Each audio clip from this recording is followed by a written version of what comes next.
very busy kayo, very busy rin ako. Pero alam ba pinagbibisihan natin? Dapat walang nasasayang na oras. Mula umaga hanggang gabi, dapat talaga namang huwag nasasayang ang oras. Siyempre, lahat ng itong ginagawa natin, inaalay natin sa Panginoon. Sabi nga, to God be all the glory. So lahat ng ito, igaling naman sa Kanya. Kaya pagbutihin natin. Ano ba itong nakikita nyo sa harapan ko? Aba, napakaraming damit. Pagka po ganitong natatapos ang taon, ang ginagawa natin, lahat ng damit natin sa mga aparador, mga lalagyan, mga container box, inilalabas ko lahat yan. Bakit? Para i-sort out. Ano ba ibig sabihin ng sort out? Piliin. Ayusin. Ano ba ang pagsusort out natin? Mga ginagamit. Pwede pa. Mga babasahanin at yung huli. Talaga namang patapon na. Ay nako, maniwala kayo sa sasabihin ko. Yung mga aparador ninyo, subukan yung buksan. Kay nanay, kay tatay, kay kuya, kay ate, hanggang sa mga bata, may makikita pa kayo dyan. Mga damit na mayroon pang etiketa. Ano ba yung etiketa? Aba, hindi yung may tag price pa. Nung mula nung binili, hindi na natanggal. Inilagay na lang doon sa cabinet. At baka nga hindi na kasya yan sa tagal. Nung damit doon, baka iba na nga ang kulay. Ano? Kaya marami tayong mga gamit na hindi naman talagang dapat nakatago na. O yung masyado ang ating sentimental. Yung suot-suot natin nung tayo baby, nakatago pa doon sa aparador. Abe, hindi ka naman magtatayo ng museum. Bakit naman kailangan iipunin mo yung pagkaluma-luma mo ng damit? Ay, pwede naman yan. Baka meron bumibili ng mga antique na mga damit. O di pakikinabangan mo pa. Ito po ang kailangan nating gawin. Mga kasangguni, pagka wala kayo oras, magkaroon kayo may libreng oras, tignan nyo yung aparador ninyo, unti-unti, makikita nyo, maniwala kayo sa akin, naku, hindi nyo maitatanggi yung sinasabi ko. Marami ng gamit dyan na hindi na talaga pakikinabangan, na kailangan mo nang i-let go. I-let go. Di ba? I-let go natin. Yung mga ginagamit mo, sige, okay lang yan. Yung mga gusto mo pang gamitin, okay lang yan. Pero naman yung hindi mo na kayang gamitin at hindi mo naman ang pakikinabangan, yung pwedeng pampamigay, ipamigay mo. Ayan. Ipamigay mo rin sa walang-wala. Yun naman talaga namang kinain na ng daga. Hindi naman, yung kulay naman talaga namang hindi mo na maanong tignan.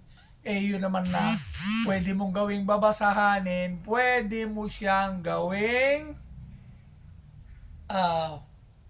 punasan ng paa, yung mga ganon, yung magagamit. Pero yung hindi na talaga, ay ilalagay na po natin sa basurahan. At nang yan naman ay madala na rin sa dapat nilang paglagyan. Maniwala kayo, makikita nyo yung aparador ninyo, luluwag. Nako, matutuwa kayo sa, ang ganda pala nung tip mo.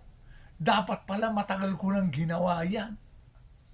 Kung hindi mo pa ginagawa, gawin po ninyo ngayon. Ay, gawin po ninyo. Maniwala kayo sa aking sinasabi.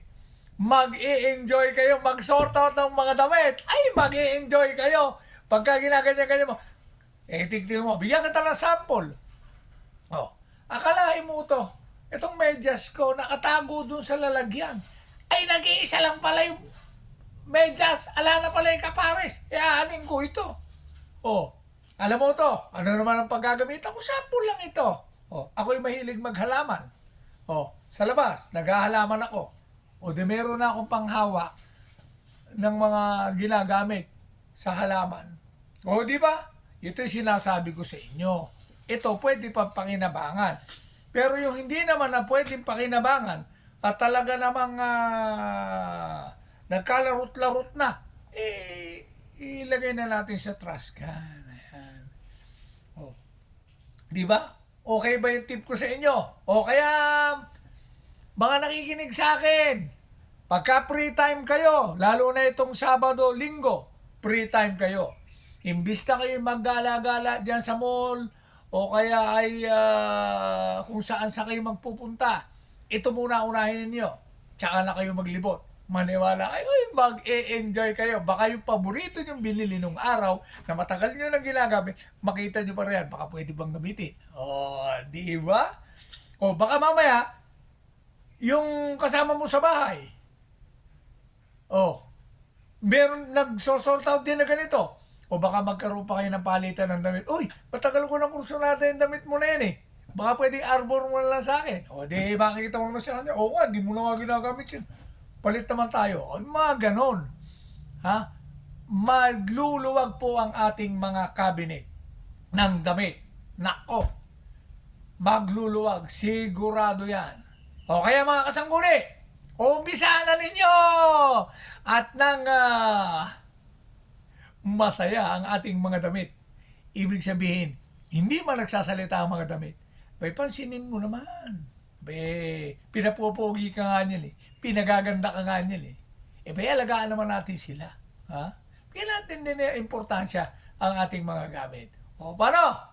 O, ito, tutuloy ko na itong ginagawa ko. Isang tamukal na damit ito. May mga medyas pa. May mga panyo pa. O, nakita mo naman.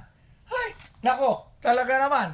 Oh, mga short, pantalon, t-shirt, ayusin ko ito lahat. Sana tayo ulit magkwentuhan.